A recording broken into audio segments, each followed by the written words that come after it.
फिर से एक और झूठ जो है वो फैलाया जा रहा है। अडानी को 1 रुपए में 1000 एकड़ जमीन देनी, कोई फैक्ट चेक नहीं करना, कुछ नहीं करना, सिर्फ बोल देना है ऐसे। आपको पता ही प्रोजेक्ट क्या है? यह बिहार को अपने पैरों पे खड़ा करने का प्रोजेक्ट, बिजली के उत्पादन के लिए। जहां तक बात लीज पे 1 रुपया, वो होता है सिर्फ दिखाने के लिए कि ये जमीन बेची नहीं है, सरकार ने लीज पर दी है, जिसमें अडानी जो है अपने खुद के पैसे से, ठीक है, मतलब ध्यान से सुनिए, अडानी अपने पैसे से इन्वेस्ट करेंगे और वहां पे बिजली उत्पादन का यूनिट बनाएंगे। और उसमें जो ये कह रहे थे भाई 300-400 पेड़ कट जाएंगे, तो वहां पर ऑब्वियसली आप इंफ्रास्ट्रक्चर बनाएंगे तो कटेंगे, लेकिन उसके बदले में 300 पेड़ के बदले में 1000 पेड़ की एक बेल्ट बनाई जा रही है, वो भी इंडिजीनियस पेड़ों की। अब आप कहेंगे 1 रुपया फिर क्यों लिखा गया है? देखिए, ये सिर्फ नाम मात्र के लिए, दिखाने के लिए, डॉक्यूमेंटेशन के लिए होता है। इस रेस में जो ये टेंडर निकलता है, इसमें बहुत सारी कंपनीज ने पार्टिसिपेट किया था 2022 में, और उस समय पे ये जो है इन्होंने सबसे छोटी बिड, कम बिड करके अडानी ग्रुप ने इसको ले लिया था। अब आप बताइए 2022 का मैटर आज 2025 में जाके क्यों उठा? क्यों? क्योंकि भाई नकली मीडिया जो है वो बिना फैक्ट चेक करे, यानी कि लोग तो इतना एफर्ट नहीं करेंगे, तो बस फेंक दो, हिट एंड रन केस करते हैं ये लोग। इनको सिर्फ ये करना होता है कि कुछ बोल के चले जाओ, 1 रुपया अडानी, बस इतना कहना बहुत है, और उसके बाद जहर भर जाएगा। पर ये कितना गलत है। एक बिजनेस क्लास, एक बड़ा अमीर घराना या व्यक्ति कभी भी गलत नहीं होते, क्योंकि आप और हम भी जो मेहनत कर रहे हैं, आप भी अगर आप पैसा कमा रहे तो किस लिए? एक दिन आप अमीर बनने के लिए तो कमा रहे होंगे, केवल जीवन यापन तो आपका ध्येय नहीं होगा। आप चाहते होंगे आप भी अमीर बने, तो क्या अमीर बनते ही आप खराब हो जाएंगे? इस तरीके से हमें अपने इंडस्ट्रियलिस्ट को नहीं देखना चाहिए, क्योंकि इन्हीं अडानी को जो है, जहां कांग्रेस का राज है, जहां विपक्षी पार्टियों की सरकार है, वहां पर भी टेंडर मिलते हैं, वहां पर भी ये प्रोजेक्ट करते हैं, तो वहां पर दूध का धुला। और बीजेपी शासित प्रदेश में अगर वो टेंडर ले लेते हैं तो वहां करप्शन और खराब आदमी कैसे? अगर आप फैक्ट्री चलाते हैं तो आप हजारों मजदूरों को नौकरी देते हैं, तो अडानी ग्रुप्स या रिलायंस ग्रुप, क्योंकि आपको वो पसंद नहीं है, विपक्ष को पसंद नहीं है, तो उनके खिलाफ कुछ भी बोल दो, और जो उनके फेवरेट है उनको बचा लो। कल को उनके साथ बिगड़ जाएगी तो उनको भी वो नहीं छोड़ेंगे।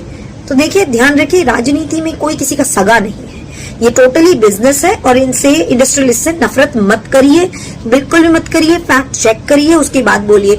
और एक और चीज, जितने विपक्षी दल के नेता लोग हैं, जब ये बिहारी लोग जो है उनके राज्यों में, तमिलनाडु में, महाराष्ट्र में या किसी और जगह जाते हैं, पंजाब में भी, उनको मॉक करते हैं, बिहारियों को भिखारी की तरह मानते हैं, और उनको अपने राज्य में ऐसे ट्रीट करते हैं जैसे इनके पास तो कुछ है ही नहीं। और जब बिहार का उत्थान करने के लिए, उसका विकास करने के लिए कोई काम किया जाता है, जिसमें अडानी, रिलायंस, टाटा, बिरला कोई भी हो, और सरकार जब करती है तो उसको ऐसे कोसते हैं। क्यों कोसते हैं? क्यों? क्योंकि बिहार को पीछे रखना है, वहां से सिर्फ मजदूर निकले, मालिक कैसे निकल जाए। तो ये सिर्फ बिहार के लिए विपक्षी दलों की एक घृणित मानसिकता है और कुछ नहीं है। बिहार को अपलिफ्टमेंट की जरूरत है, उसके लिए ये इंडस्ट्रियलिस्ट, इनका काम, इन प्रोजेक्ट और ऐसी सरकारें जो इस तरह के प्रोजेक्ट्स को एनहेंस करे, उसको आगे बढ़ाए, उसकी जरूरत है। नहीं तो बिहारी व्यक्ति जो है ये सिर्फ कहावतों में रह जाएगा, एक बिहारी सब पे भारी, और एक्चुअल में उसके साथ इतना बुरा ट्रीटमेंट होता है, दूसरी जगह पे उसको नीचा दिखाया जाता है और उसको एक कमजोर नौकर की पदवी तक ही सीमित रखने की मानसिकता है।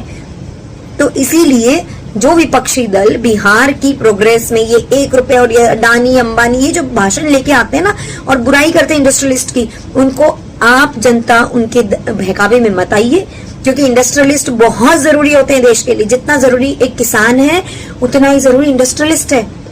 देश में फैक्ट्रियां, प्रोडक्शन आपके लिए बहुत जरूरी है। किसान उत्पाद बनाता है, उस उत्पाद को चेंज करके प्रोडक्ट बना के बेचना ही इंडस्ट्रियलिस्ट का काम है। और किसान एक अकेला परिवार को मजदूर या कहेंगे रोजगार देता है। एक व्यापारी इंडस्ट्रियलिस्ट, ये जो अडानी, अंबानी जिसकी बुराई करते हैं ना ये विपक्षी दल, ये लोग हजारों लाखों लोगों को रोजगार देते हैं। तो विपक्ष की बातों में इस समय बिल्कुल मत आइए, ना ही किसी इंडस्ट्रियलिस्ट को, चाहे अडानी हो, अंबानी हो, टाटा हो, बिरला हो, इनके लिए अपने मन में बैर नहीं पालिएगा। इनकी वजह से हम दुनिया में दूसरे देशों के प्रोडक्शन हाउस के साथ टक्कर ले पाते हैं। ये सच है, इसी के ऊपर चलिए। और किसी के बहकावे से 1 रुपए का अगर कोई कहता है कि लीज पे दे दिया, please check the facts, this is not so. ये डील मोर देन 2500 करोड़ की है जो अडानी अपने आप से लगाएगा। और जब ये प्रोजेक्ट पूरा हो जाएगा तो ये सरकार, जैसे आप जानते हैं जब रोड बनता है तो उसमें टोल टैक्स लगता है, तो टोल टैक्स के थ्रू ही उसकी पेमेंट की दी जाती है, रोड के बनाने का खर्चा दिया जाता है। वैसे ही इस जब इलेक्ट्रिसिटी की सप्लाई करी जाएगी तो उसमें से उसको एक पार्टनरशिप दी जाती है जिसमें से कि अडानी को भी उसका पैसा दिया जाएगा। तो आप जनता कभी भी इस तरह की न्यूज के बहकावे में नहीं आना, कभी नहीं आना। Check the facts only.